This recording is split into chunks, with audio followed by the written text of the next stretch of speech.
y vamos a leer en Mateo 24 los primeros 3 versículos. Amén. Mateo 24, 1, 2 y 3. ¿Hay algo más pendiente por decir? ¿O no? ¿Algo pendiente por...? No. Recordar la oración de 5 a 7. Mañana sí. Mañana lunes tenemos oración de 5 a 7, así que siempre animándoles también con esta oración. Amén. El lunes. Bueno, Mateo 24, vamos a leer los 3 primeros versículos. Jesús salió del templo e iba caminando cuando se le acercaron sus discípulos para mostrarle las construcciones del templo. Respondiendo él les dijo, ¿veis todo esto? De cierto os digo que no quedará aquí piedra sobre piedra que no sea derribada. Y estando él sentado en el monte de los olivos, los discípulos se le acercaron aparte diciendo, dinos cuándo serán estas cosas y qué señal habrá de tu venida y del fin del siglo. Amén. Gloria a Dios. Siéntense, por favor. Y bueno, vamos con la ayuda del Señor a iniciar entonces una serie de mensajes respecto a el fin del siglo, las señales del fin. Porque a veces oímos mucho respecto al tema, pero de pronto no hemos tenido la suficiente claridad. Ocurre lo que le pasaba a aquel hombre eunuco que dice la Biblia que iba leyendo el profeta Isaías, ¿cierto?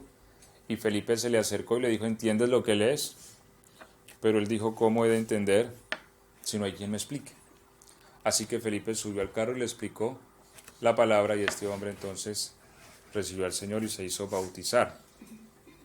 Bien, particularmente en la profecía, yo diría que gran parte de la profecía nos es revelada ahora por el Señor, aunque también tenemos que aceptar algo, y es que también hay otra parte de la profecía que yo considero en parte continúa sellada.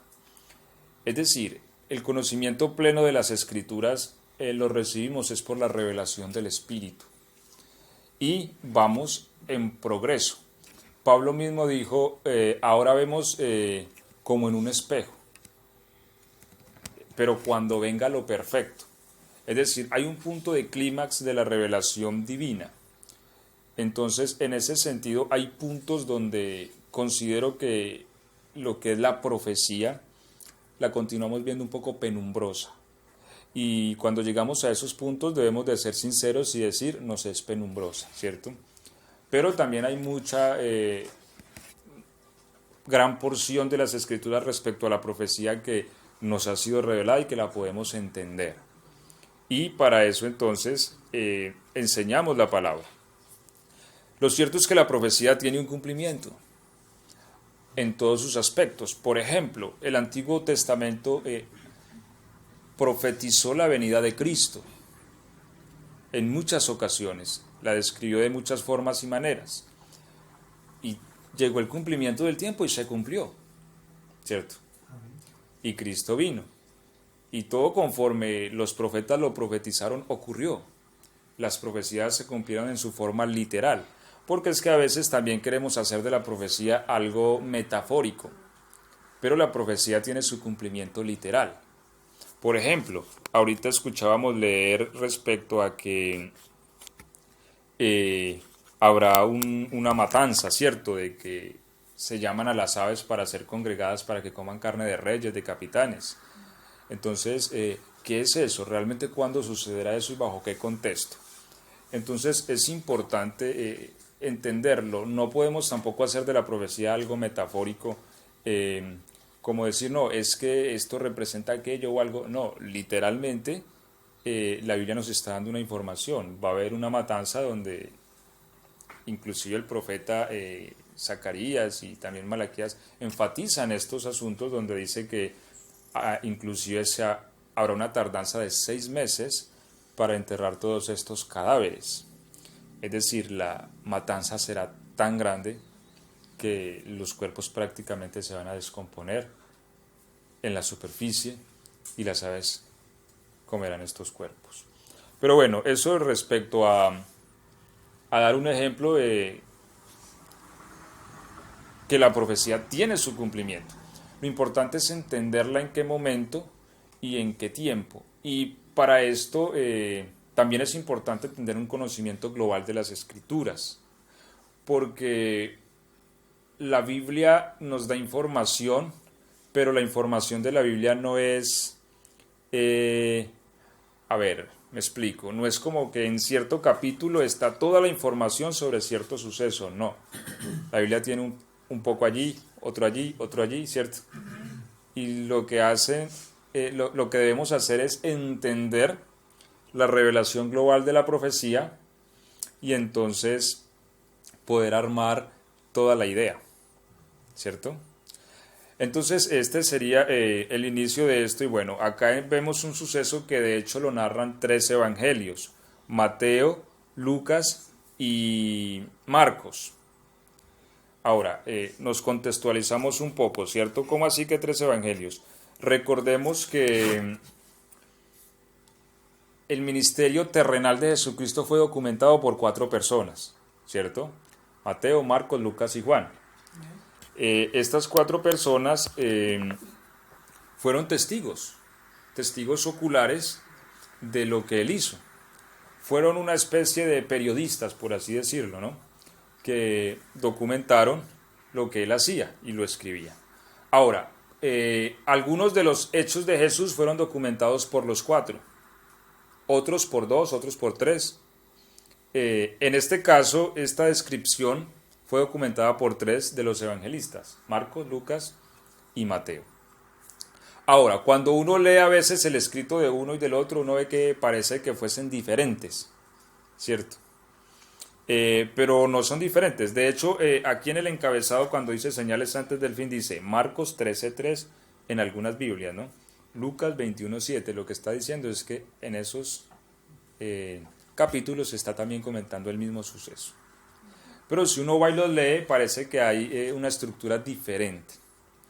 ¿Por qué se debe esto? Porque es la perspectiva, ¿no? Es decir, si ahorita hay un accidente, ejemplo, ¿no? Allí en la avenida, y le preguntamos a alguien, él nos dará su cosmovisión del accidente. Pero si le preguntamos a otra persona que tal vez estaba en un cuarto piso y tuvo una panorámica más amplia, nos contará la historia más abiertamente, ¿cierto? El mismo accidente, pero Con otra información. Y no es que el uno esté equivocado o el otro, no, son perspectivas distintas que nos permiten ver ángulos diferentes de la historia. ¿Ok? ¿Me hago entender? Entonces, esos son los evangelistas. Y por eso lo importante no es uno decir, bueno, es que este dice una cosa, este dice otra, no. Sino tomar la información de los 3 y armar la historia. ¿Sí? Entonces, allí es donde uno entra a comprender la visión global del suceso. Ahora, aquí empieza el versículo 1 diciendo, cuando Jesús salió del templo, entonces es importante entender esto. Estaba en el templo y se acercaron sus discípulos para mostrar los edificios del templo. Hay que entender algo. Bueno, esto ocurrió en Israel, en Jerusalén, en el templo. Los discípulos vinieron a mostrarle los edificios, ¿cierto? Porque era la gloria de ellos. Es decir, la gloria de Israel es su templo. De hecho, por eso Israel hoy día lucha contra... O sea, hay fuerzas que están luchando por el monte Sión, porque actualmente sabemos que allí está un edificio musulmán, ¿cierto? Que es la mezquita de Omar. Creo que es llamada así, la de la cúpula de oro. Bueno, ese es el lugar del templo. Sabemos que el templo fue destruido en el año 70 por el emperador, por un general creo que llamó Tito, romano. Este destruyó el templo. Hasta el día de hoy ese templo no se ha podido levantar. Entonces la gloria de la nación hebrea ha sido traspasada. Entonces, de allí donde... Por eso si vemos aquí en el encabezado de el capítulo 1, el versículo 1 del capítulo 24, hay otras referencias de dónde está el suceso. Y una de las cosas que dice Jesús según la perspectiva de otro evangelista es que Jesús dijo, tu casa será asolada. ¿A qué casa se refería? Al templo, ¿sí? Que es la gloria de los judíos. Entonces, claro, eso era un edificio inmenso, aunque fue reconstruido, porque el edificio original era una de las 7 maravillas del mundo antiguo. Eso era una cosa gloriosa. Estaba envuelto en oro por todos lados y eso era maravilloso. Sabemos que ese templo fue destruido por Nabucodonosor, pero reconstruido posteriormente.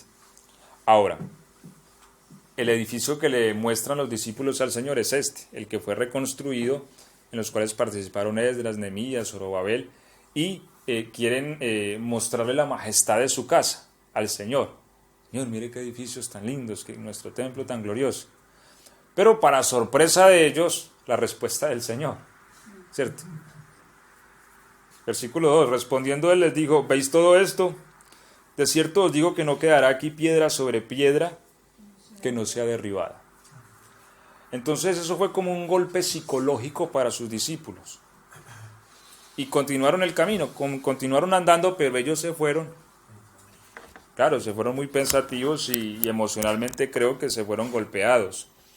Así que ellos, dice la Biblia, que van al Monte de los Olivos, dice acá, y estando él sentado en el Monte de los Olivos, que queda al frente de Jerusalén, creo que hay que bajar y subir para ir al monte, y desde el monte hay una panorámica muy bonita del templo y de sus edificios.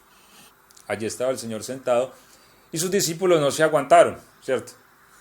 Y vinieron y le preguntaron.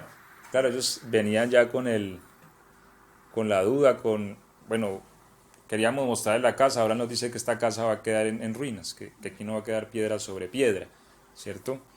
Y entonces ellos vienen y le hacen 3 preguntas.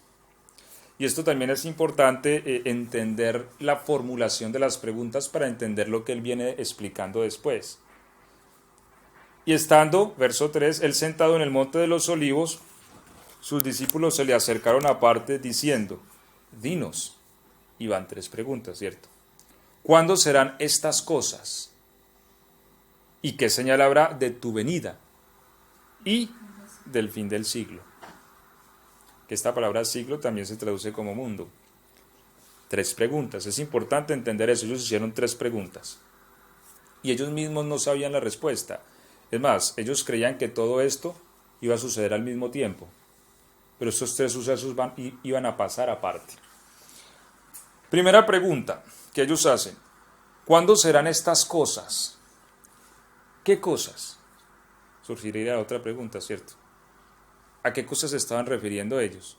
A las cosas que él le acababa de decir, no quedará piedra sobre piedra. Ellos quedaron como golpeados emocionalmente y la primera pregunta que hacen es, dinos, ¿cuándo serán estas cosas? Las que nos dijo hace un rato allá en el templo que esto iba a quedar en ruinas. ¿Y qué señal habrá de tu venida y del fin del siglo? Ahora, es importante entender que las 3 preguntas tienen respuestas diferentes. Tal vez ellos no lo entendían así. Tal vez ellos creían que estas 3 cosas iban a pasar al mismo tiempo. Pero no. Estas cosas pasaron en tiempos distintos. Si nosotros nos vamos al énfasis que le da Lucas, ¿cierto? Que está en el verso 21:7. Lucas básicamente le da énfasis a responder la primera pregunta. Lucas no enfatiza las otras 2 respuestas. De hecho, vamos a leerlo, Lucas 21:7. Y le preguntaron diciendo, Maestro, ¿cuándo será esto? ¿Y qué señal habrá cuando estas cosas estén para suceder? Ok, y vamos a leer el 20 en adelante como para resumir, de Lucas 21:20. Pero cuando viereis a Jerusalén rodeada de ejércitos, sabed entonces que su destrucción ha llegado. Entonces los que estén en Judea huyan a los montes, los que en medio de ella váyanse, los que estén en los campos no entren en ella, porque estos son días de retribución para que se cumplan todas las cosas que están escritas. Mas hay de las que estén encinta y de las que críen en aquellos días, porque habrá gran calamidad en la tierra e ira sobre este pueblo. Es decir, aquí se está refiriendo a un punto geográfico de la tierra, no se está refiriendo al mundo entero. Sobre esta tierra y sobre este pueblo. ¿Cuál pueblo? Israel. Y caerán a filo de espada y serán llevados cautivos a todas las naciones, y Jerusalén será hollada por los gentiles hasta que los tiempos de los gentiles se cumpla, y termina ahí. Y no habla las otras cosas que hablan los otros evangelistas. Ya se salta es a el regreso o a la venida de Cristo. Entonces, esto ya se cumplió. La primera pregunta que ellos hacen: ¿cuándo serán estas cosas? ¿Cuándo se cumple esto? Entonces, esto se cumple en el año 70. ¿Sí? Jerusalén fue rodeada por los ejércitos romanos. Según el historiador Josefo, literalmente la sangre corría como ríos por la ciudad de Jerusalén, porque muchos judíos fueron asesinados.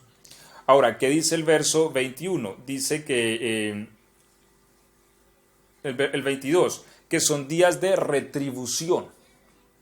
¿Qué es retribución? Es darle el pago a alguien, ¿cierto? Ahora, ¿retribución de qué? Porque es que el pueblo judío, cuando Cristo vino y se establece el Evangelio, el principal opositor fue su propio pueblo. Es decir, nosotros a veces pensamos que los romanos mataron al Señor, pero realmente quienes matan al Señor es su propio pueblo. Ahora, ellos no lo matan en su aspecto literal porque ellos no tenían la autoridad de dar muerte, por eso se lo entregan al gobierno, ¿cierto? A Pilatos. Pero inclusive el mismo Pilatos quería dejarlo en libertad, pero por presión de los judíos, él entonces lo condena a muerte. Ahora, cuando los apóstoles comienzan a predicar el Evangelio, los judíos empiezan a estorbar, empiezan a matar a los apóstoles. Si se iban a otro país, iban hasta allá también para estorbar. Cuando Pablo decidió no predicarle más a los judíos, sino a los gentiles, que los gentiles son los no judíos, aún ahí estorbaban los judíos y no querían tampoco dejarlo predicar. Es decir, el pueblo judío fue el principal opositor a la predicación del Evangelio durante las primeras décadas de la iglesia. Entonces el Señor dice: listo, entonces vamos a retribuirle. O sea, se quieren oponer a mí, y yo creo que no hay nada más insensato que uno oponerse a Dios. ¿Cierto? O sea, uno puede tener a cualquiera de enemigo, pero tener a Dios, allá el asunto es grave. ¿Cierto? Sí, es bien grave. Entonces lo que vienen son días de retribución. Y claro, el Señor entrega a la nación bajo el poder de los romanos y estos asesinan muchas gentes. ¿Y qué pasará después? Caerán a filo de espada y serán llevados cautivos a todas las naciones. Los judíos han estado en casi todos los países del mundo. Y desde ese año, el año 70, hasta 1948, que es donde la ONU define establecer nuevamente un Estado israelí, ¿cuántos años pasaron? Casi 2000, dispersos por todas las naciones. En este momento han regresado judíos de más de 100 países, nuevamente a la tierra de Israel, porque también hay una promesa de restauración para el final de los tiempos. Israel comenzó a ser restaurado desde 1948. Es decir, en 1948 eran un puñadito de gente que regresó a su país. Para sorpresa de toda la humanidad, hoy día son una de las 10 potencias del mundo. Ahí ya hay un milagro. Porque ¿qué país puede en 70 años volverse una potencia mundial? Cuando no eran país hace 70 años. No eran nada, era un grupo de gente esparcidos por toda la tierra. Y bien chiquitos geográficamente. Pequeños, porque geográficamente eso yo creo que es mucho más grande, y lo es mucho más grande la provincia de Buenos Aires, por ejemplo, que la tierra de Israel. Entonces, y aún así, están dentro de los 10 países más poderosos del mundo, que inclusive tienen también armamento nuclear. Esto solo lo hace Dios. Sí, esto es cumplimiento de una profecía. Recordemos que en 1967 se juntaron 3 naciones para decir: acabemos con estos judíos. Hoy es el día que más de 100 millones de árabes, vamos a ver cómo esta nación es tirada al Mediterráneo. Para sorpresa de ellos, en 6 días destruyeron la Fuerza Aérea de Egipto, Jordania, Cisjordania, acabaron con 3 países. 6 días, eso nunca ha pasado. Una guerra normalmente se dilata. La Segunda Guerra Mundial se dilató 5 años, la primera casi 6. Ahora, 6 días acabaron con 3 países, eso fue un milagro. Así que en este momento nadie puede hacerle frente a Israel. ¿Por qué? Porque estamos en los tiempos de la restauración de Israel. Y en ese sentido, Dios está con ellos. Y meterse con ellos es meterse con Dios. Amén. ¿Sí? Ahora, pero aquí se cumple entonces esta profecía. Serán llevados cautivos a todas las naciones. Y Jerusalén será hollada por los gentiles. Jerusalén quedó bajo el poder de diversas naciones, sucesivamente durante todo este tiempo hasta ahora. Prácticamente hasta el año 67, que es donde la guerra de los 6 días hacen que ellos retomen control de la ciudad de David.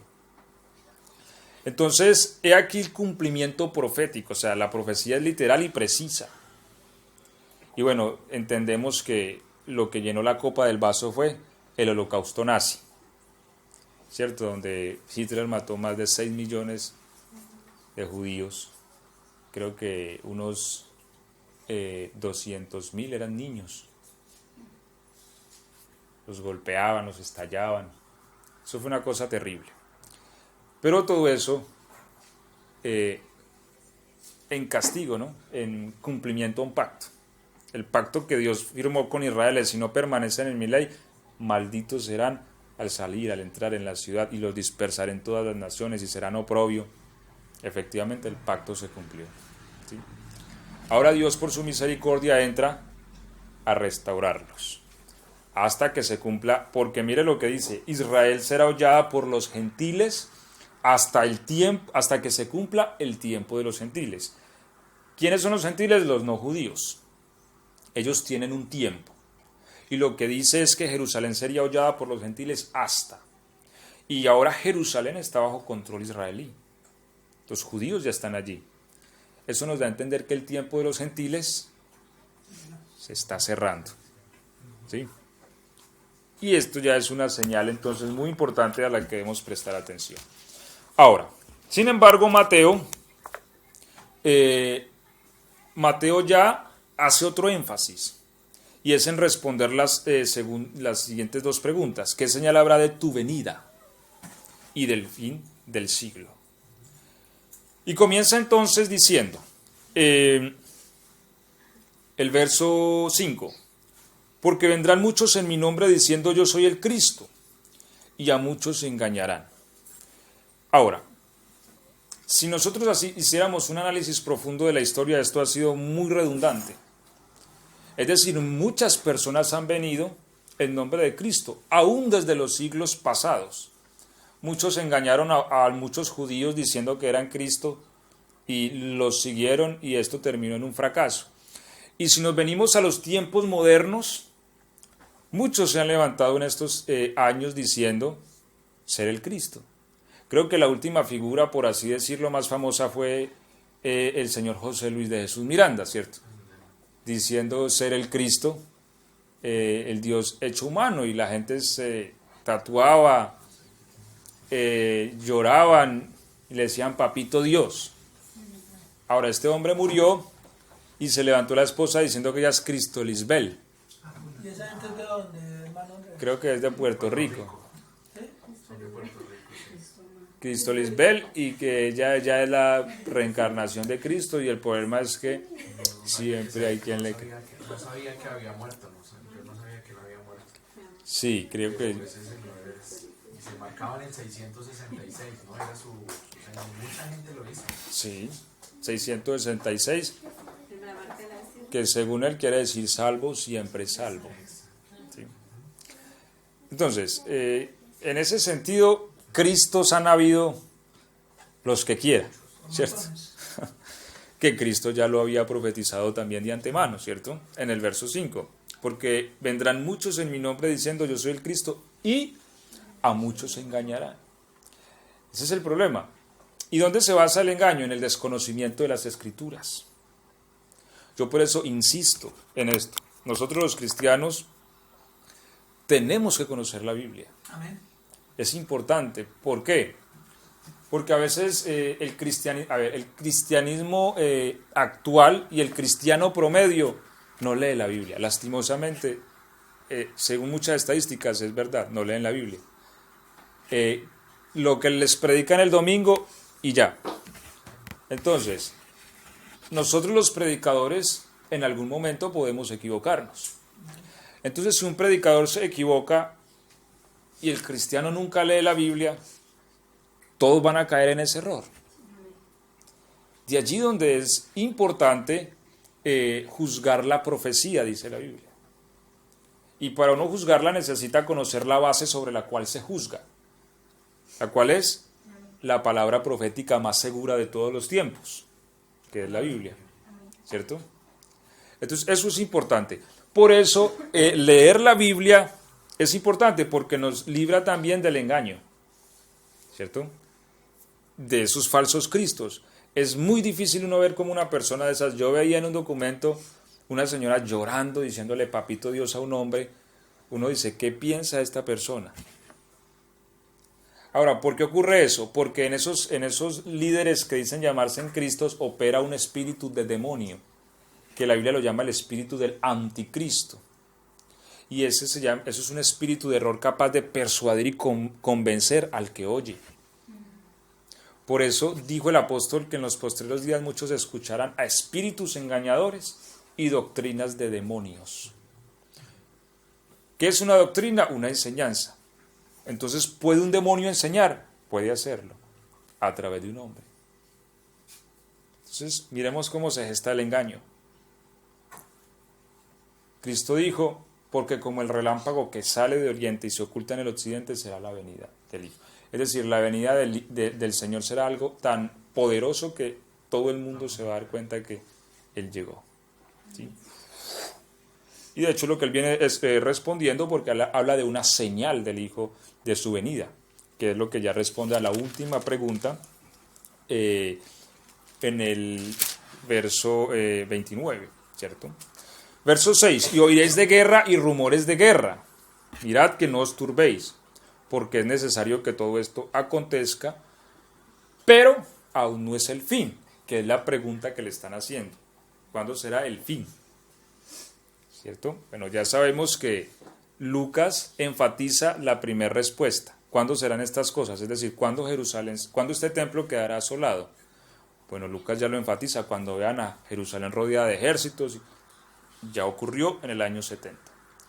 En este momento, si fuésemos a Israel y nos llevara un guía turista, allá en el templo hay un lugar donde hay muchas piedras esparcidas.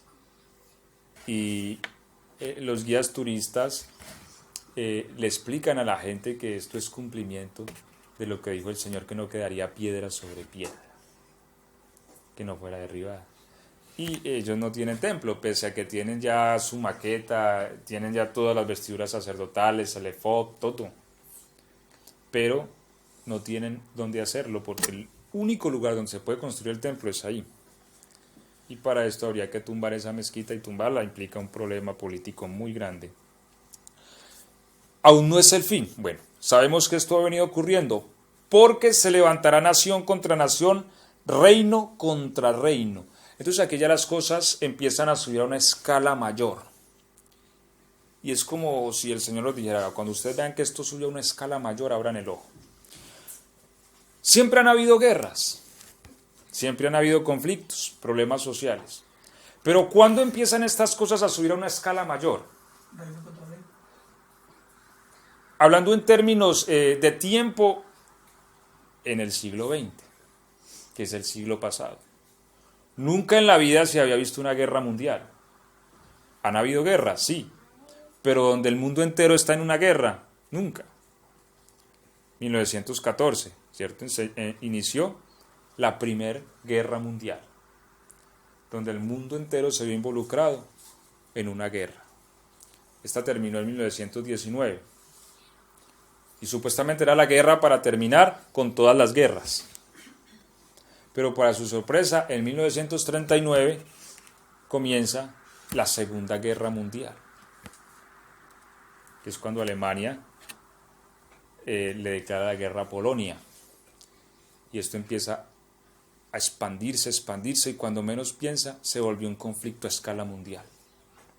Una guerra que terminó en 1945 con el invento de la bomba atómica, ¿cierto? Que le puso fin a la guerra, que es otro problema que se tiene hoy día, porque, como les decía, hay bombas atómicas para destruir la vida de la Tierra cientos de veces.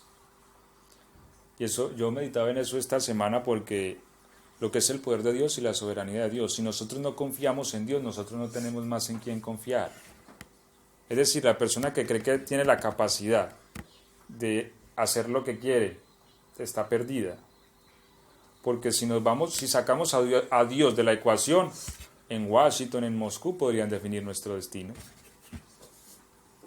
Basta con una bomba y hasta ahí llegamos nosotros, nuestros hijos, la familia y todo. O sea, lo que nos guarda a nosotros es la soberanía de Dios. Amén. Amén. Amén. Porque un conflicto de esas escalas en cualquier momento, realmente creo que por allá no fue así, creo que fue en el 91, estuvo a punto el mundo de entrar en un conflicto atómico. Y creo que hay una película en base a eso, no sé si es Marea Roja, porque hubo un error en el sistema y identificó un lanzamiento nuclear de otra nación, creo que fue de Rusia, y había que responder, pero era un error, el sistema marcó un error. Y la persona que tenía que poner el código allí ya decidió esperar, dijo, no, tiene que ser un error, decidió esperar, y al esperar efectivamente fue un error. Es decir, si él hubiera respondido, si Estados Unidos hubiera respondido a un ataque nuclear frente a un error, este mundo sería muy distinto de lo que lo conocemos hoy, ¿cierto? Lo cierto es que en el siglo pasado, que fue el siglo XX, ya las guerras tienen otro matiz. Ya esto de espadas y que... No, ya esto subió a una escala mundial. La Segunda Guerra Mundial, inclusive sus muertos hoy día siguen siendo incalculables. No se tiene una cifra precisa. Algunos dicen 70 millones de muertos, otros dicen que subió a 90, en fin. Pero no hay una cifra precisa de las personas que realmente murieron. Niños y todo. Fue una guerra ya discriminada. No era como las guerras pasadas, no. En Hiroshima, niños, caballos, perros, gatos, zorras o todo. Entonces, ya fue una destrucción devastadora de unas magnitudes impresionantes. Y yo creo que a esto se refería el Señor ya cuando toca este versículo 7, porque se levantará nación, contra nación y reino contra reino, pero ya dándonos a entender a una escala global. Y es en el siglo pasado donde entran las guerras a escala global. Ahora, y habrá pestes. Y esta no la habíamos visto todavía a escala global. Hasta este año, que terminó, ¿cierto? Primera vez en la historia que vemos una peste a escala global. Porque sí, habíamos tenido pestes, sí, que aquí, que allí, que la de Europa, que la de la... En fin, pero que el mundo entero estuviera sometido a una peste, a una enfermedad, nunca.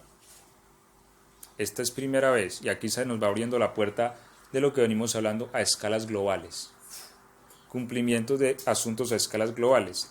Hambres. Y esto este mismo principio se aplica para los siguientes asuntos que no la hemos visto y se avecinan. No hemos visto hambres a escala global. Bien es cierto que hay hambres, sí, hay millones de niños que mueren de hambre. Muchos países sufren hambre. Pero dentro de este contexto yo considero que estas cosas se van a presentar en algún momento a escala global. Va a haber algún quiebre por algún lado del sistema social, no sé, donde se ha de presentar este tipo de situaciones en una escala mucho más amplia. Y terremotos, que tampoco lo hemos experimentado a una escala global. Sin embargo, la Biblia sí dice de por lo menos 2 terremotos que se van a sentir en todo el mundo. Y yo creo que esto ya es grave. ¿Por qué? Porque listo, si X ciudad hay un terremoto y se vuelve trizas, pues bueno, tenemos Organización de las Naciones Unidas, vamos a ver cómo ayudamos, cómo, ¿cierto? Pero si el problema es de todos, ¿quién ayuda a quién? Amén. Si todos estamos en el suelo, ¿quién ayuda a quién? Entonces, un terremoto ya de esas magnitudes indiscutiblemente desemboca en un hambre en todo el mundo, porque sienta a todos. Y hasta ahora eso no se ha visto. Pero lo que la palabra de Dios nos muestra es que parece ser que eso es lo que sigue. Es que ese es el asunto, que esto se va a ir complicando cada día más. Esto tiene, y por qué y para qué, eso lo iremos viendo más adelante a medida que desarrollamos los temas. Porque viene un anochecer, ¿sí? Pero después de ese anochecer, dice la Biblia que nacerá el sol de justicia y en sus alas traerá salvación. Es decir, el clima de la oscuridad del mundo. Una vez llegue el fin, que bueno, vamos a ver si terminamos, si podemos llegar hasta allí. ¿A qué fin se estaba refiriendo cuando dice y entonces vendrá el fin? ¿A qué fin se refiere?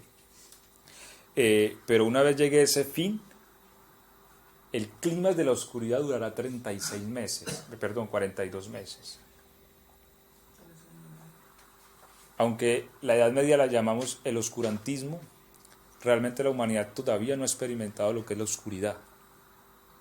La oscuridad como tal se experimentará durante esos 42 meses, donde el mundo sabrá lo que son las tinieblas. Va a ser una cuestión muy difícil.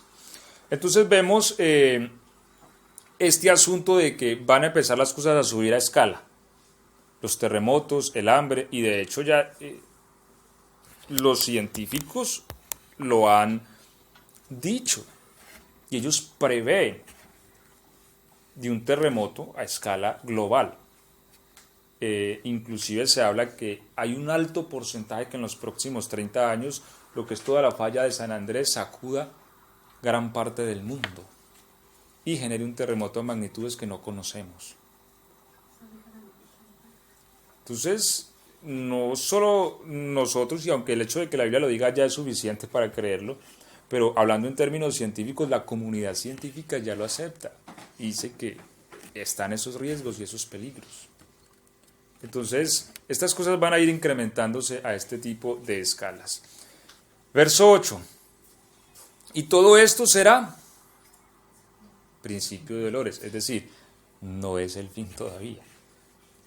Entonces, mire, cuando uno estudia las Escrituras, a ver, yo dije algo en cierta ocasión y no sé si no me hice entender o en alguna iglesia o no fui comprendido, porque, a ver, surgió como una crítica, pero de pronto fue una mala comprensión del asunto. Porque yo dije, bueno, yo no creo que el Señor venga esta noche. Porque a veces hemos dicho, no, el Señor puede venir esta noche. Pero yo dije, no creo que venga esta noche, en el sentido de que yo no creo que el advenimiento del Señor sea hoy, porque la Biblia nos está dando unos indicantes. Amén. ¿Sí? Un camino. Es decir, antes que Él venga, tiene que ocurrir esto, esto, esto y esto. Y entonces, ahora sí, Él va a aparecer. Y nos manda a estar atentos. Claro, y yo lo que creo es que la venida del Señor no es una sorpresa para el cristiano, lo va a ser para el mundo, porque el mundo no le espera. Pero cuando Cristo venga, el cristiano va a estar en una condición donde lo está esperando. Amén. ¿Y por qué? Bueno, ya ese es otro tema. Vamos en el verso 8, ¿cierto? Lo que Cristo nos dice es que cuando estas cosas empiecen a suceder a escalas ya globales, como la guerra que vivimos en el siglo pasado, ahora, la entrada de este siglo ya entramos es con pestes globales. Lo que Cristo nos dice es que eso será principio de dolores. Es decir, que lo que viene de aquí para arriba son dolores. ¿Dolores de qué? ¿A qué dolores se refiere aquí? Esta palabra en sí se refiere a los dolores de la mujer cuando va a dar a luz. Y estos dolores son como los dolores de la misma creación. Como dice Pablo, la creación gime a dolores de parto, esperando la manifestación gloriosa de los hijos de Dios. Entonces, lo que vienen son los dolores. y estamos en esos dolores, principios de dolores. Ahora, ¿por qué? El verso 9, entonces os entregarán a tribulación y os matarán y seréis aborrecidos de todas las gentes por causa de mi nombre. Esto es otra cosa que tiene que suceder a escala global que no está sucediendo. ¿Qué? La ilegalidad del cristianismo. Es decir, el cristianismo va a ser ilegal en el mundo, como lo fue al principio. Al principio el cristianismo era ilegal. Ser cristiano, ya por ser cristiano usted era merecedor de la pena de muerte. Ponían a los leones, a los tigres. Ahora, eso va a elevarse, ¿por qué digo a escala global? Porque hay lugares donde el cristianismo es ilegal, sobre todo en ciertas dictaduras como Corea del Norte. Bueno, actualmente en la China no sé, pero sé que en las décadas pasadas el cristianismo fue perseguido. Y otros países. Pero esto se va a elevar. Y ya lo vemos venir. ¿Por qué? Porque cuando el hombre empieza a legalizar la maldad, la iglesia no puede decir sí. Y vemos cómo el hombre va en contravía de los principios divinos. Es decir, bueno, ya es ley que un hombre y otro hombre se pueden casar. Ya es ley. Al ser ley es legal. Ahora, si la iglesia dice no, entonces la iglesia está en contra de la ley. Al estar en contra de la ley es un delito y tiene que ir a la cárcel. Es decir, muchos pastores tienen autoridad por el Estado para casar, autoridad civil como la tiene un juez. Si, bueno, no lo vemos hoy, pero se ve venir. Si un par de hombres van a donde el pastor y le dicen, cásenos porque queremos casarnos en esta iglesia, y el pastor le dice, no, nosotros no creemos que Dios apruebe eso. Entonces, si hay una demanda ante la ley, pues la ley dice que tiene que hacerlo, porque la ley lo dice y lo ordena. Y si no lo hace, pues tiene que ser castigado por la ley. Ahora, eso lo vemos en esto, pero cada vez vemos cómo se aprueban más leyes contra las escrituras. Y a medida que se aprueben más leyes contra las escrituras, más ilegal se vuelve la predicación de la palabra. Entonces llegaremos a un punto donde hablar la Biblia como está escrita va a ser ilegal. Entonces se va a empezar a cumplir esto. Entonces os entregarán a tribulación y os matarán y seréis aborrecidos de todas las gentes por causa de mi nombre, es decir, por el nombre de Jesús. Entonces ya todo el mundo al que sea, hoy no lo vemos a escala global. De hecho, hoy día ser cristiano da cierto halago ante la sociedad, ¿cierto? Claro, es cristiano, qué pena, ya si va a decir algo grosero, qué pena, ¿cierto? Pero va a llegar el día en que no se va a ver más así, sino que si es cristiano, ya es señalado, juzgado, criticado, inclusive encarcelado y muerto. Va a haber pena de muerte para el cristianismo, como lo hubo en la antigüedad. O sea que, discúlpame, o sea que en ese tiempo muchos cristianos que no están firmes con Dios se van a hacer a un lado por miedo a morir. Verso 10, muchos tropezarán entonces. ¿Sí? Claro, recordemos que Cristo dijo, alguien le dijo al Señor cuando él habla de la parábola de la cizaña, maestro, quitamos la cizaña. Él dijo, no. ¿Por qué? Porque es que la cizaña tiene una particularidad, la cizaña es idéntica al trigo cuando están pequeños. Entonces él dijo, no, porque pronto al arrancar la cizaña, dañan el trigo. Esperen que crezca. Y ahí se va a ver. Ahora, ¿por qué? Cuando el sol empieza a quemar, madura el trigo. Como la espiga de trigo está cargada, se dobla. Como la cizaña no tiene nada, sigue en pie. Entonces ya ellos ven cuál es la cizaña y la arrancan. Ahora, Cristo dice, así será al final del siglo. Es decir, lo que dijo el Señor es que cuando se va a quitar la cizaña del trigo, al final del siglo.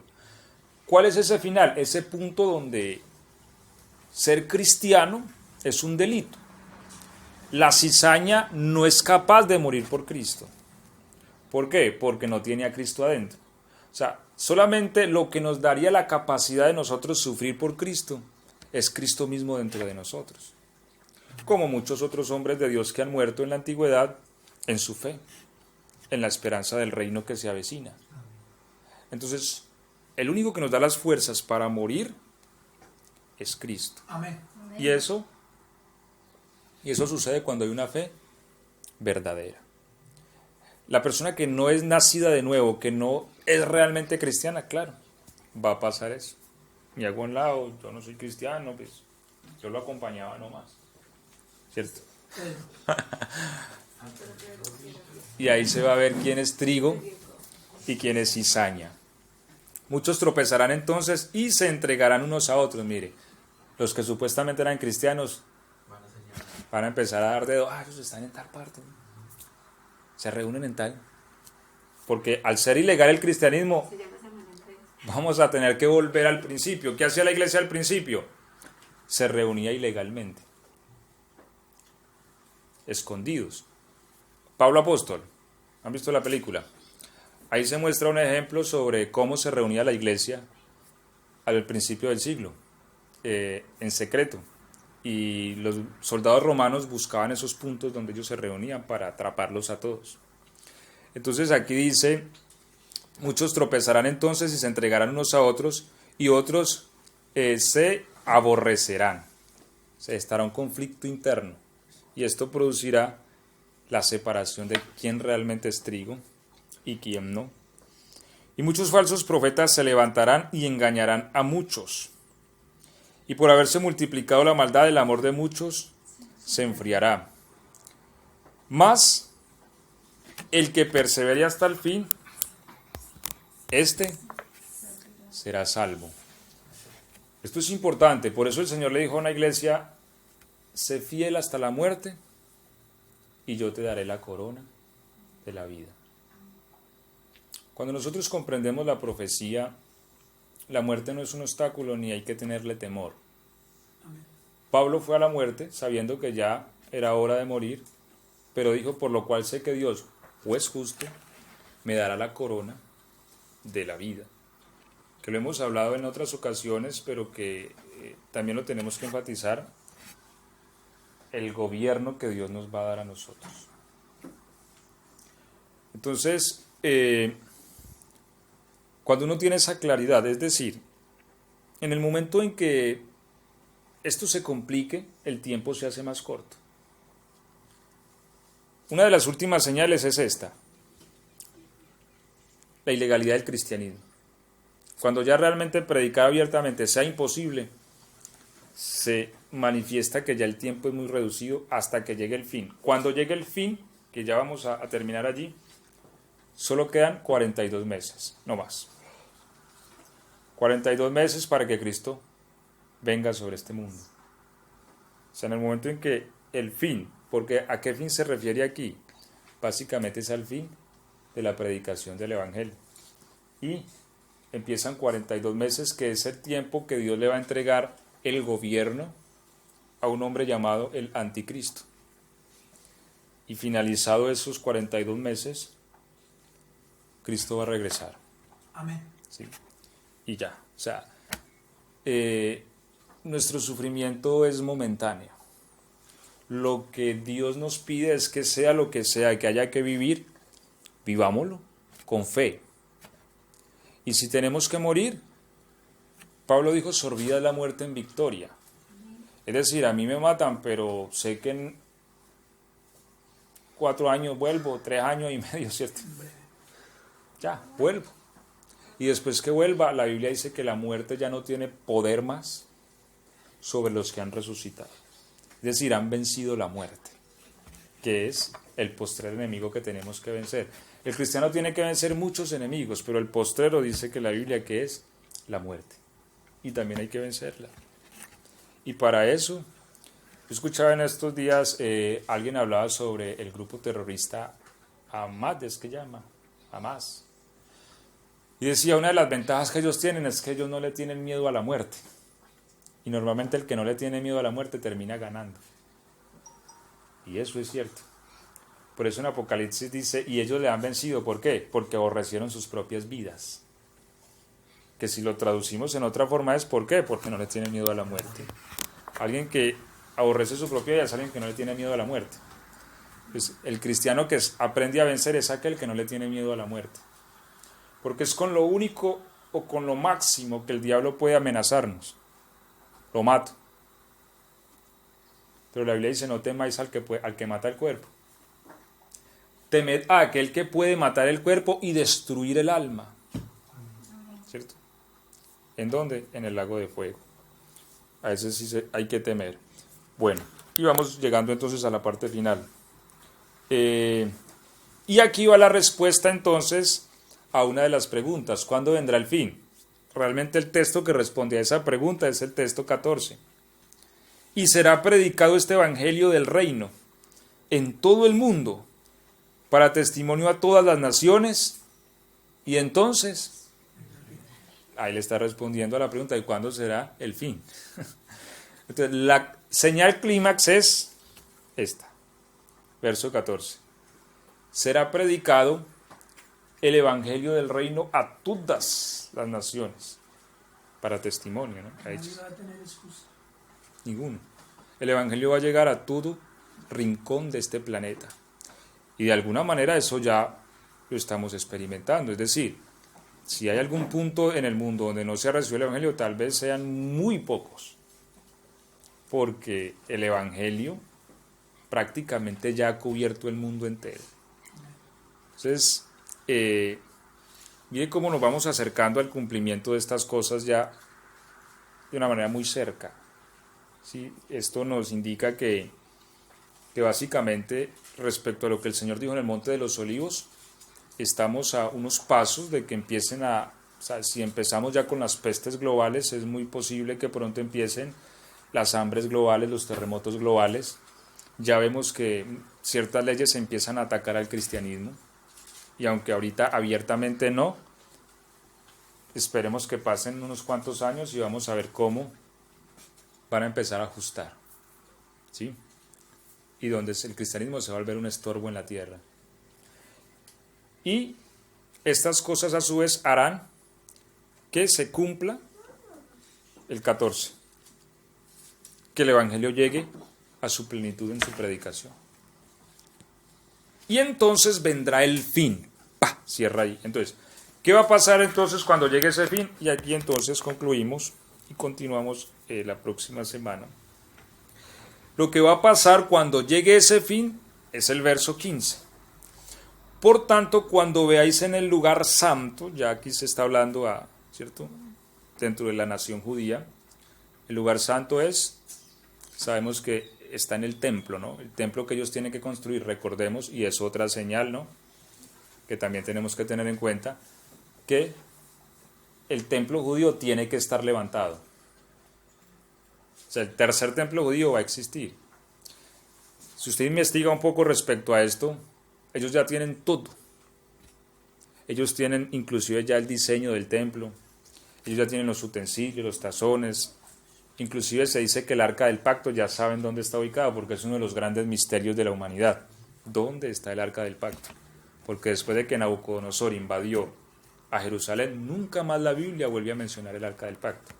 Lo que algún rabino decía es que el arca del pacto nunca salió de Jerusalén, es decir, Nabucodonosor no se la llevó, porque lo que se cree es que Jeremías la escondió, porque Jeremías sabía de la invasión, Dios le había dicho. Entonces se cree que Jeremías la escondió, de manera que cuando destruyeron el templo no fue hallada. Y se dice que ya algunos rabinos actualmente saben dónde está el arca del pacto. Ya tienen todo. Ellos lo único que necesitan es que el lugar del templo esté libre para poderlo construir. Pero sí se va a construir. Se va a construir, claro. La Biblia lo dice, vean. La abominación desoladora en el lugar santo. ¿Qué es el lugar santo? La parte media del templo. Lugar santísimo y atrio exterior. Lugar santo. Y esta abominación desoladora, que ya la vamos a ver más adelante, más ampliamente, de la que habló el profeta Daniel, es el anticristo instalará, dice Pablo, su templo, su trono, en el templo de Dios, haciéndose pasar por Dios. Y a eso la Biblia lo llama abominación desoladora. Es decir, el anticristo se instalará y les va a decir, yo soy su Cristo, yo soy su Dios. Y le voy a solucionar todo. Y para esto obviamente tiene que estar construido el tercer templo.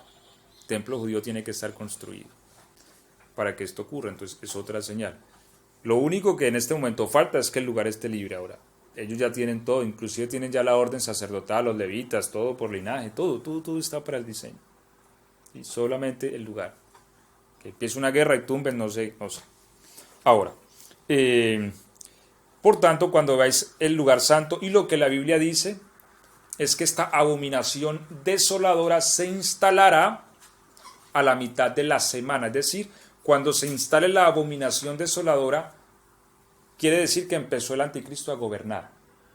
Y tiene 42 meses. Es decir, 3 años y 6 meses. Entonces, el fin es la predicación del Evangelio. Listo, se predicó el Evangelio, ahora sí. Le suelta el Señor el poder al anticristo. ¿Cuánto? 42 meses. ¿Cómo se manifiesta? Como una abominación desoladora. Él se manifiesta en Jerusalén, ¿no? Porque allí debe estar el templo. Se manifiesta allí. Entonces, básicamente, ese es como el orden de los sucesos que se vienen desarrollando.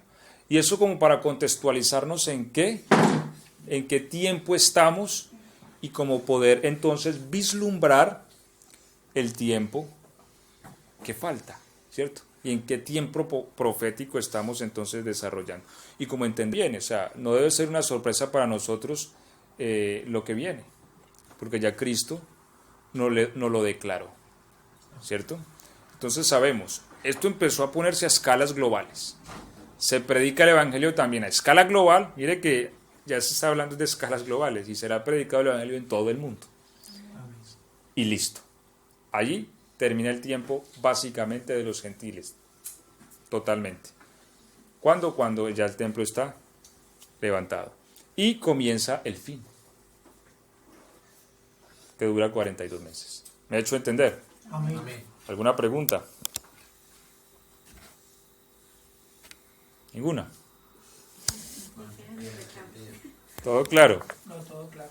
Ok, vamos entonces a terminar aquí, por favor. Vamos a estar de pie y vamos a darle gracias a Dios por su palabra.